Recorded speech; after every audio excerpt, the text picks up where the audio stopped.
Kanchipuram వకుడా silks నాణ్యత మా ప్రాధాన్యత. మదీనాగూడ, మియాపూర్, హైదరాబాద్ లో త్వరలో శుభారంభం.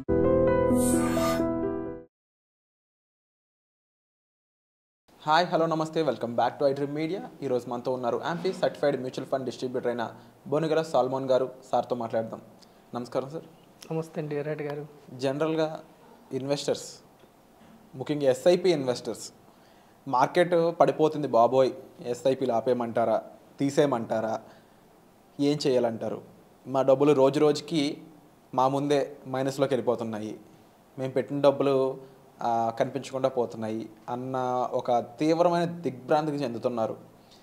బట్ ఇలాంటి మార్కెట్లో ఇప్పుడున్న సిచ్యువేషన్లో మరి ఎస్ఐపీల పరిస్థితి ఏంటి, ఎస్ఐపీల ఫ్యూచర్ ఏంటి? నాకైతే దీంతో ఎండ్ అనేవి అనిపించట్లేదు. బట్ మన ఆడియన్స్ మాత్రం కొంచెం ఎక్కువగా ప్యానిక్ అవుతున్నారు అయితే చెప్పొచ్చు. ఎందుకంటే డబ్బులు హార్డ్ అండ్ మనీ కాబట్టి. ఏం చెప్తారు ఈ విషయంపై? రెడ్డి గారు సరైన టైంలో సరైన క్వశ్చన్ అడిగారండి. ఈరోజు 28 ఫిబ్రవరి 2025. ఈరోజు కూడా మార్కెట్ బాగా డౌన్ అయింది.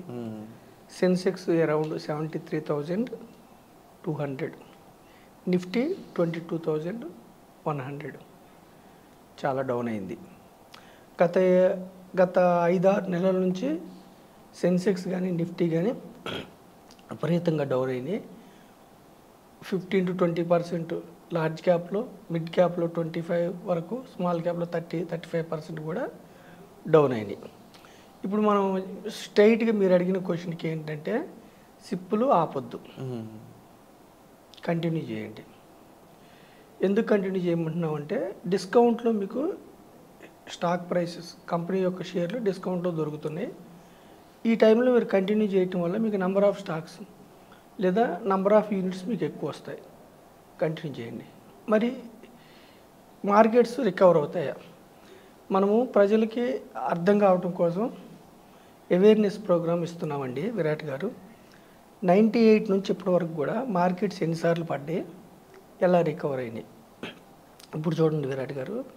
1998లో ఏషియన్ ఫైనాన్షియల్ క్రైసిస్, 1998 98లో మనం నిఫ్టీ 500, ఇప్పుడు నిఫ్టీ 50 అంటేనేమో top most 50 companies index, mid cap అంటే 101 to 250 కంపెనీస్, తర్వాత 251 నుంచి నిఫ్టీ 500 వరకు స్మాల్ క్యాప్ ఇండెక్స్. అంటే బ్రాడర్గా నిఫ్టీ 1 నుంచి నిఫ్టీ 500 కంపెనీస్ని, టాప్ మోస్ట్ 500 కంపెనీస్ని నిఫ్టీ 500 ఇండెక్స్ అంటారు.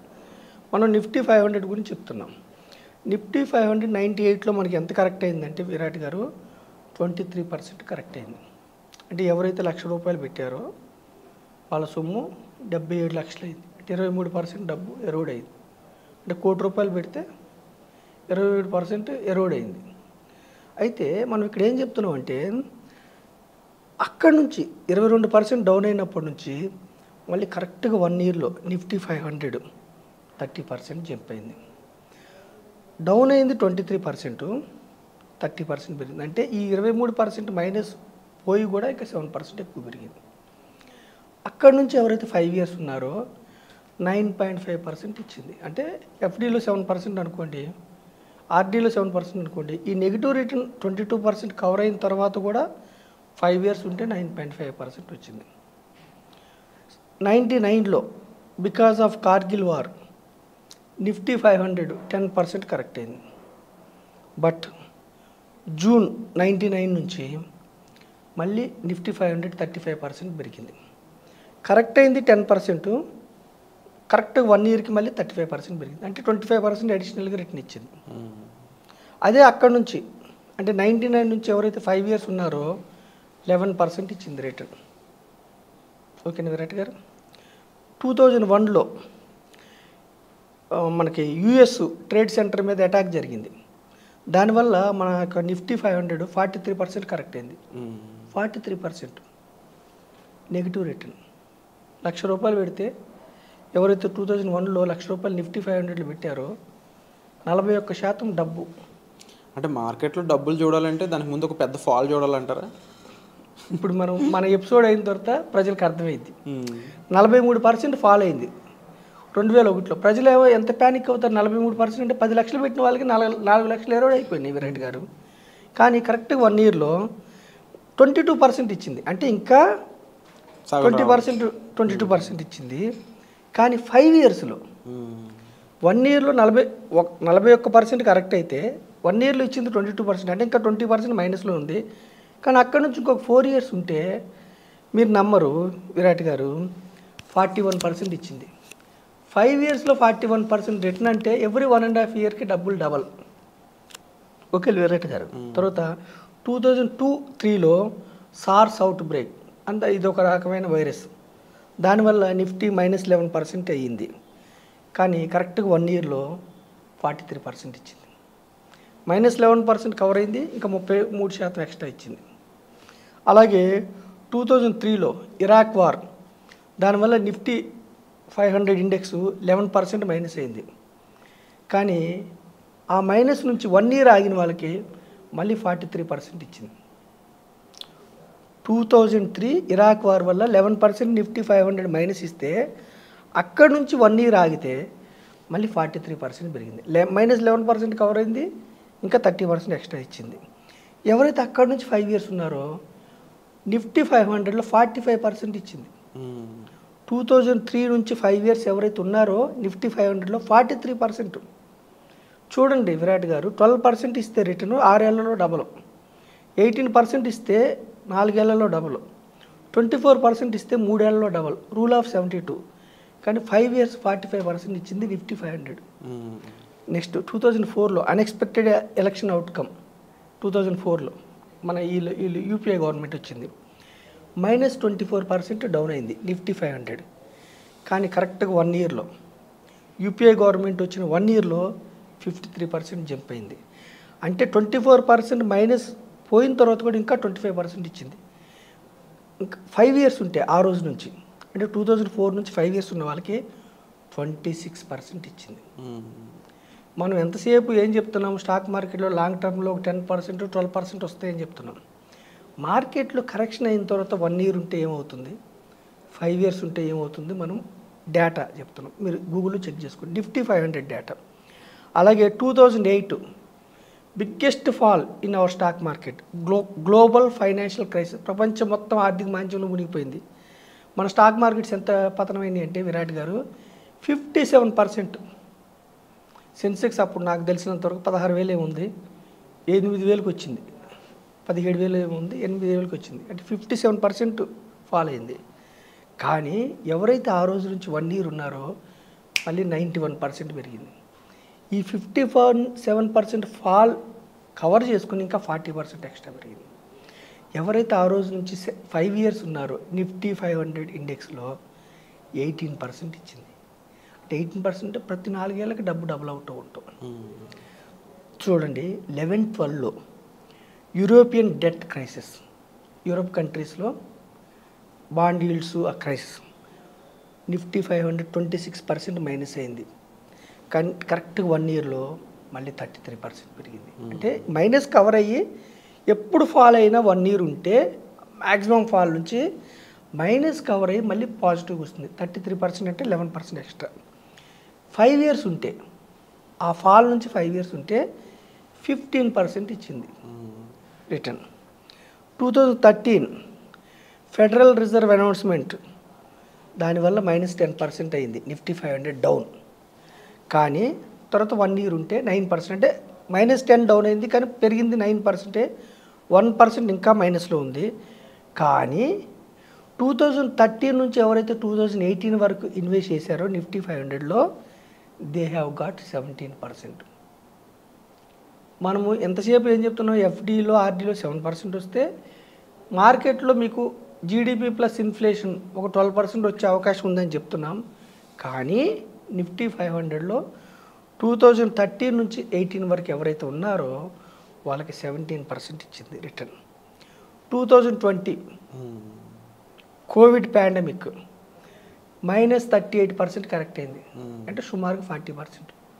₹1,00,000 పెడితే 4 లక్షలు ఎరోడ్ అయినాయి, 10 లక్షలు పెడితే 4 లక్షలు, సారీ ₹1,00,000 పెడితే 40,000 ఎరోడ్ అయినాయి, 10 లక్షలు పెడితే 4 లక్షలు ఎరోడ్ అయినాయి, ₹1,00,000 పెడితే 4 కోట్లు పోయినాయి, 6 కోట్లు అయింది. కానీ పాండమిక్ నుంచి ఇంకొక 1 ఇయర్ ఉంటే, మార్చి 2001 ఇయర్ ఉంటే 77% పెరిగింది. అంటే మైనస్ అయిన తర్వాత వాళ్ళు ఉంటే మళ్ళీ 1 ఇయర్లో 77%, 38% మైనస్ అయినా కానీ ఇంకొక 40% ఎక్స్ట్రా పెరిగింది. ఓకేనా విరాట్ గారు? అంటే మనం ఏం చెప్తున్నాం అంటే ఆ డౌన్ అయినప్పుడు ఇంకా ఇన్వెస్ట్ చేశారా? మీకు డౌన్ అయినప్పుడు పాండమిక్లో 1,00,000 పెట్టారనుకోండి, 77 1 ఇయర్లో 1,77,000 అవుతుంది. సరే, ఆ డౌన్ మనం పట్టుకోలేం, మార్కెట్ని మనం టైమింగ్ చేయలేం. అయినా మీరు ఉన్నారనుకోండి, డౌన్ అయింది, డబ్బులు తీసుకోకుండా ఉన్నారనుకోండి, నెక్స్ట్ 1 ఇయర్లో కవర్ అవుతుంది. ఇది చెప్తున్నాం మనం. సో పాండమిక్లో 38% మైనస్ అయితే, కోవిడ్ పాండమిక్లో ఎవరైతే 2020 మార్చి నుంచి ఇంకొక 1 ఇయర్ ఉన్నారో నిఫ్టీ 500 ఇండెక్స్ 77% పెరిగింది.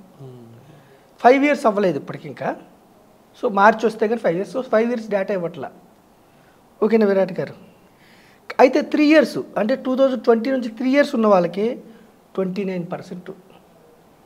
ఓకేనా విరాట్ గారు? 29% ఇచ్చింది. ఇప్పుడు 2022లో జియో పొలిటికల్ ఇష్యూస్ వల్ల 22లో నిఫ్టీ 500 17% డౌన్ అయింది.